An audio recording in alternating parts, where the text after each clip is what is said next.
Phil. Can we say hi to Phil? Hi, Phil. Hi, Do you want me looking at the camera? He's going to tell us some stories. So we need to be listening to his stories, okay?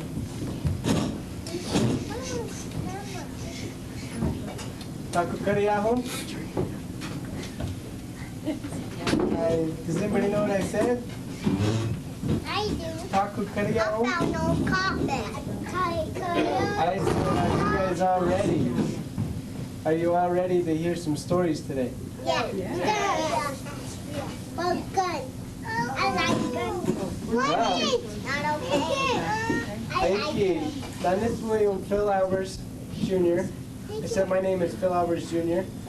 And I'm going to tell a couple stories from this book that's the Karuk language by William Bright, and they're Karuk Indian stories. And I'll tell a couple, maybe 3 if we have enough time today.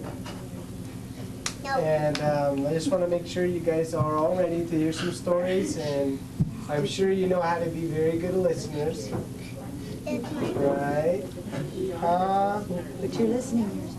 Okay, so we will start our story. The first story that I'm going to start with is about Coyote. Who knows about Coyote? Me. A lot of people. Coyote is a trickster for our tribe. He's a tricky guy. He likes to play tricks and cause mischief. So this story is about Coyote, Papinefich, and the sun. Karukushra. Pinefich Karukushra. Coyote and the sun. You guys ready? Okay. Yeah, a long, long time ago, before you were born, before anybody in this whole room was born, a long time ago, Coyote was out in his yard and he was just playing around and he was kind of bored, and he looked up and he saw the sun. And he said, Yacha Pakusra. He said, look at the sun.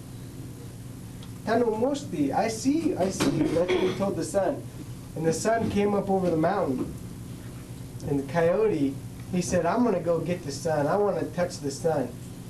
So, Pinefit Fukura, and so Marukuk Fukura.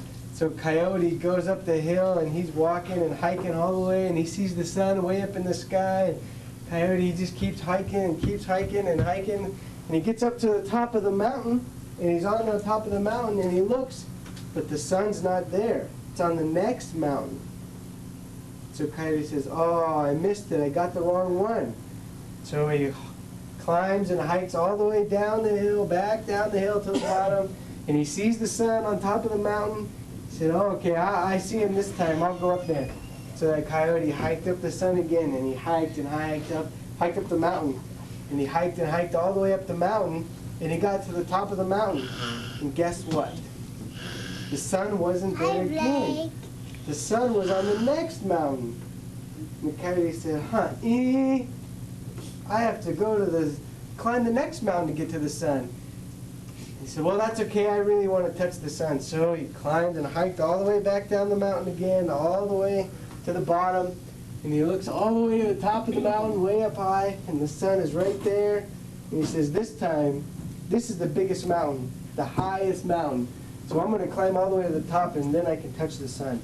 So he climbed and climbed and climbed, and it was a long time. He was hiking up a mountain. And he gets to the top, and the sun is not there. The sun's on the next mountain. Pufat Pakusra. No sun. So finally, Coyote said, I can't do it. The sun is just too far away. And so he hiked all the way back down, up the one hill and all the way back down, and up the other hill and all the way back down. And then he finally went to his house, and he still saw the sun up there. And he said, maybe I'll try the next day. That's all for that story. Thank you.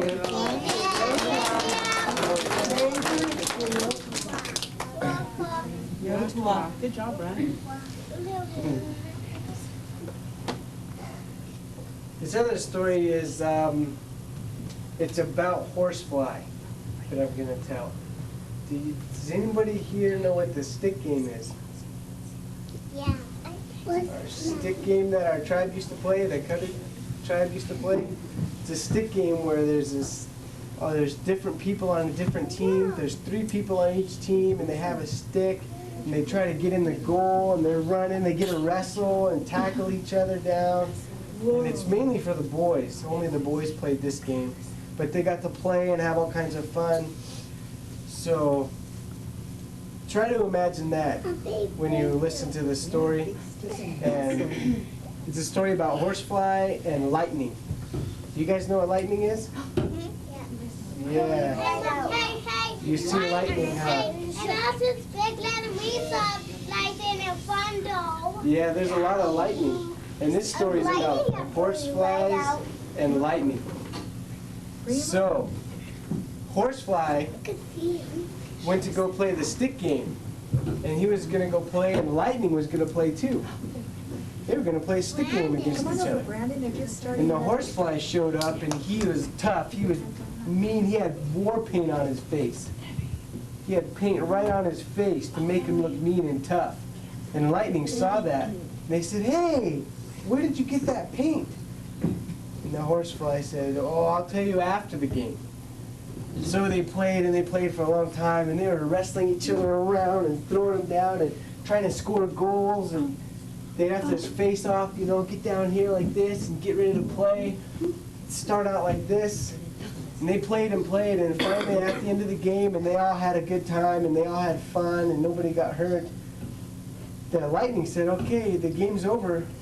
Where did you get face paint?" And the horsefly said, He thought about it in his head, and he said, "Do I really want them to know where they get paint?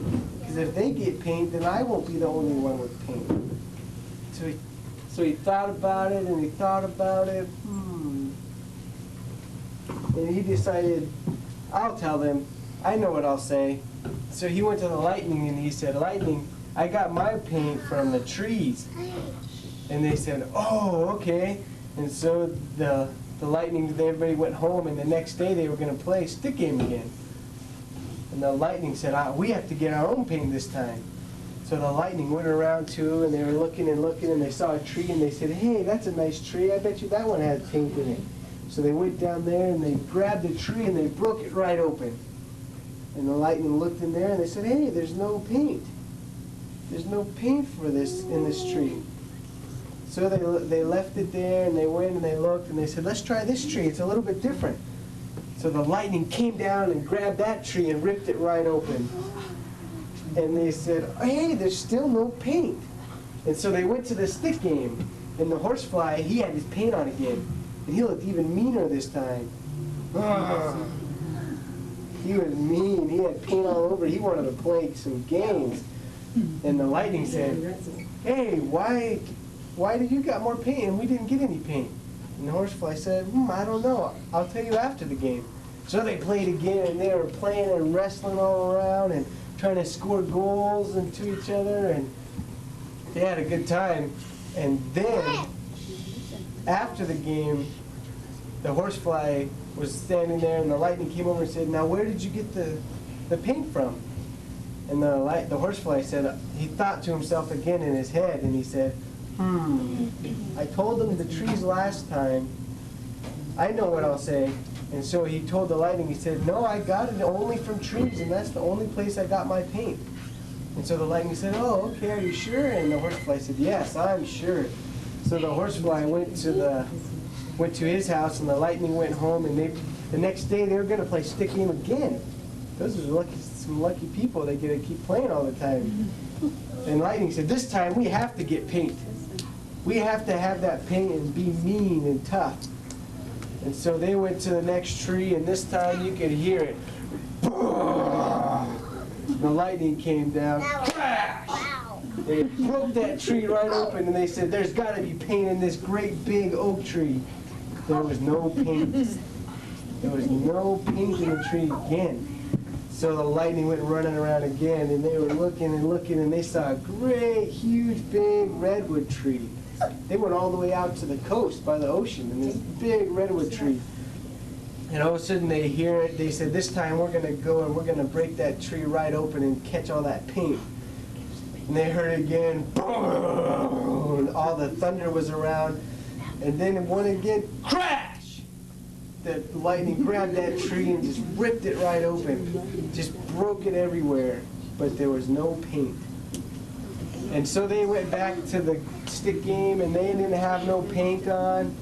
And the horsefly showed up and he had new paint again. All new paint on. And they said, now we looked in all the trees and we never found any paint. And he said, well, let's play the game. And then I'll tell you. So they played stick game again, and they were wrestling and playing around and having all kinds of fun. Then after the game, the lightning said, where did you get the tree? Where did you get the paint? What kind of trees? And the horsefly said, well, they're in very special trees, and only some trees have paint. And then that's all he said. But really, after the horsefly went home, he thought to himself, I didn't tell him that where I really got the paint. I got the paint from biting humans. Yeah, horsefly. When a horsefly bites you, that's what they do. They get paint so they can play stick game and look mean. Oh, that biting fly. And it's a good thing, too. You know why? Why? What happens if a lightning tries to get paint out of you? Oh, yeah. Yeah, a big lightning bolt That comes is a down good and thing. crashes on you. So that's why lightning strikes trees and not people. Good story. Yeah. That was a good story. Give him a coffee ice cream. Yeah, that was a good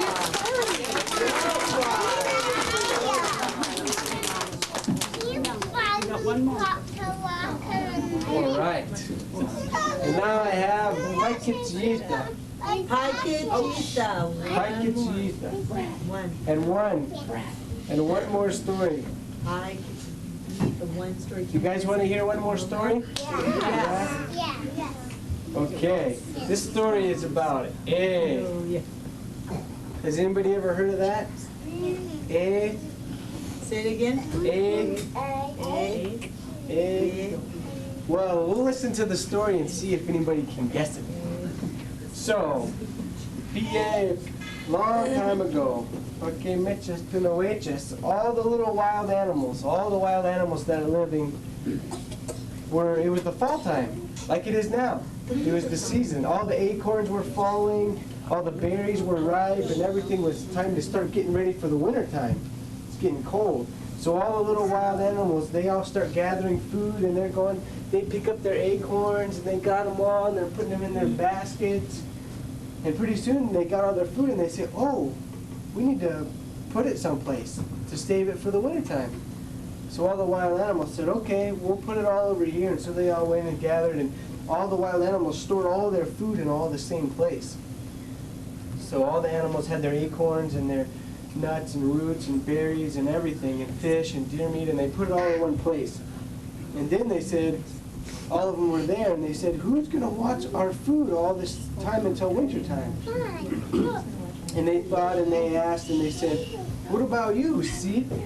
How about the mouse? Can the mouse watch everybody's food? The mouse said, no, I can't. I'm too little. No, what do you mean? I'm just a little. If somebody wants to come and get my food, we wouldn't be able to stop it. So the mouse said, no, I can't do it. And they said, okay. How about the turtle? A sahu. Can a sahu watch all the food? The turtle said, no, I have to be by water. And I'm really slow. I can get food that's in the water, but I can't catch somebody if they try to run. So they said, well, who's going to watch the food? And then he thought, I'll watch the food. I can do it. And so said, I'll watch the food. And all the little wild animals talked about it. They said, okay, you can watch the food, and we'll keep gathering more for the winter time. So was watching the food, and all the wild animals picking up more acorns and getting everything all ready, and they dried their fish. They had their fish out on the racks and in the smokehouses. And pretty soon, after all the fall season, the fall's all done, all the gathering's all done, it's winter time. And the people have to start getting their food. So all the wild animals go over, and right before they're walking over there, and They walk over close to where the food is, and right before they get there, they hear something, and they stop. And they all said, "Quote peep, ma." That means listen. So all the wild animals were listening, and they heard something. And they said, "Pakok, pakok." What is it? What is it? So all the animals were scared, and they started to back away. And they said, "Mate, ma, wait, listen." And they were listening again, and they heard again, a little bit louder. Rah, rah, rah. And they said, "Oh, pakok, pakok. What is it? What is it?" So they all just decided to run away. And they were all gone for a long time. And they were trying to think of what was making that noise. And so they come back again, and they try to sneak up this time, and they get close, and right before they get there, they stop. And they say, "Mate, ma, wait, listen." They hear it. Rah, rah. And they get scared, but they wait a little bit, and then they don't hear the noise anymore. So they start to go a little bit closer, and they just try to sneak in like this. And they're listening, "Mate, ma, shh." And they listen, and they hear this big roar, and they don't know what it is. And so they all run again. They say, "Ah!" And they run away. And a little bit later, they think, well, it's been a little while, been a long time. So they all sneak back over to where the food is. They're all, they're all hungry. All of them are hungry. So they go over there and they say, "We gotta get our food."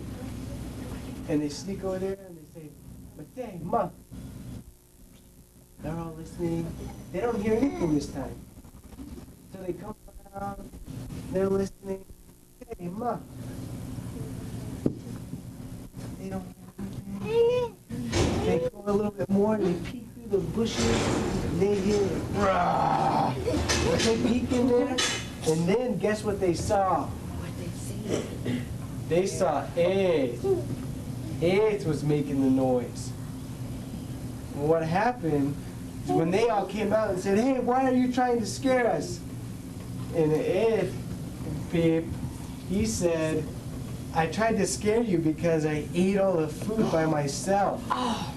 While you guys were all gone and gathering all the food, I was just eating it myself." And all the wild animals were so mad because they didn't have only just a little bit of food left for the whole winter, that they went to the Ed and they said, "Ed, from now on, you will only be on the bottom of a rock. And you won't be doing anything. You'll just be stuck there, the bottom of a rock." And that's what happened. And now if you ever see Ed, he's only on the ground and he's crawling, slimy, no arms and no legs. And he only goes by rocks and by water. Slug? Slug. Ed is the slug. I think he's smelling like bear. He's under the I remember bear. So that's the story of Ed. That's a slug. It's Oh, like a slug.